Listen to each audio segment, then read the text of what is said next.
Bonjour à tous, je m'appelle Pierre, je suis le fondateur de startrencontre.fr qui est un site qui donne des statistiques et qui analyse les 118 plus grands sites de rencontres en France.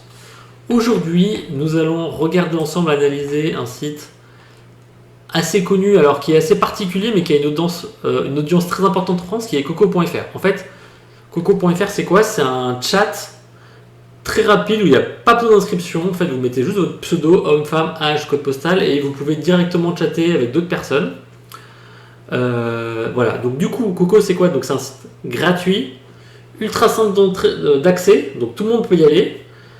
Et ça en fait à la fois son avantage et son inconvénient, parce que du coup, comme tout le monde peut y aller, on va le voir par la suite, il peut y avoir moins de modération, les gens peuvent venir de partout, les intentions peuvent être bonnes ou mauvaises, et ça peut être plus compliqué à gérer, du moins l'expérience est parfois compliquée, et surtout sur la base des retours que j'ai, l'expérience sur coco.fr est assez compliquée. Alors tout ce que je vais dire, c'est que je vais partager, il suffit de cliquer sur le lien sous la vidéo, et vous pourrez avoir accès à tout ça, et puis vous pourrez vous faire votre propre avis, voilà, cela étant le mieux. Alors, sur coco.fr, il y a à peu près 3 200 000 connexions par mois, mais en connexion unique, donc les gens qui viennent, donc si on dédouble les gens qui viennent plusieurs fois, ça fait à peu près 230 000 visiteurs uniques par mois, ce qui en fait un site de rencontre, une audience intéressante, je dirais. C'est pas le mieux disant, Mythique et compagnie ont beaucoup plus de visiteurs par mois, mais ça fait quand même un site de rencontre intéressant. Donc, si on regarde l'engagement, en général, les visiteurs, ils restent 55 minutes sur coco.fr quand ils se connectent.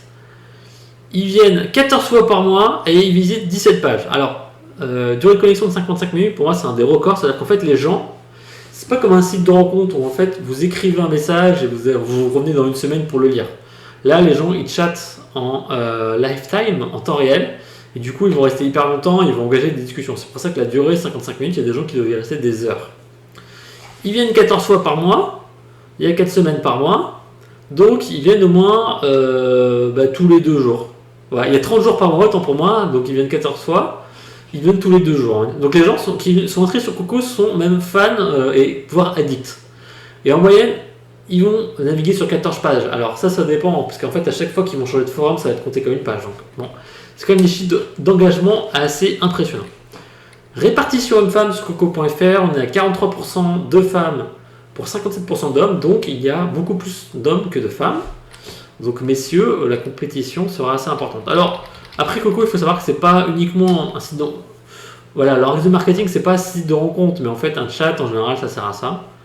Il y a des gens qui peuvent chercher nouer des amitiés, mais bon, j'imagine, je n'ai jamais été client de Coco, mais j'imagine que la majorité, ce sont des gens qui veulent avoir une histoire d'amour.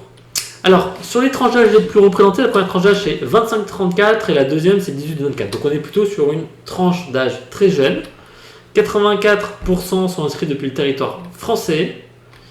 Et du coup, je pense que la volonté c'est plutôt des relations court terme que des relations longues.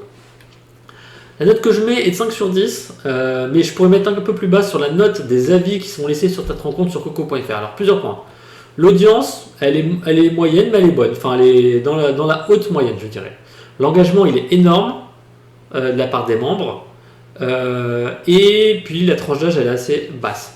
Pourquoi je mets une note plutôt moyenne? C'est quand même sur la base des évaluations qui sont laissées, que je retrouve sur statrencontre.fr et je mets le lien sous la vidéo pour la retrouver.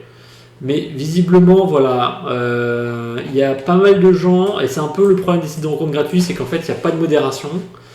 Tout est un peu présent. En plus, les gens se sentent anonymes parce qu'il n'y a pas d'inscription.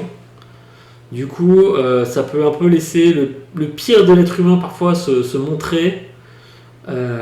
Et probablement qu'on le voit visiblement. Donc, je dis, voilà, allez-y, mais bon, faites attention, soyez vigilants.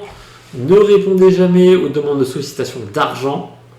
Et puis avant de nouer une relation amoureuse, assurez-vous bien de l'identité de la personne que vous avez en face. Voilà.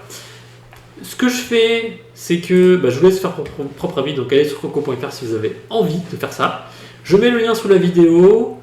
Et je mets aussi partager sous la vidéo tout simplement votre expérience sur coco.fr. Et puis allez voir les autres évaluations sur les autres sites de rencontres que j'ai fait sur statrencontre.fr. Je vous souhaite une excellente journée et puis j'espère que vous arriverez à trouver l'amour très prochainement. Au revoir.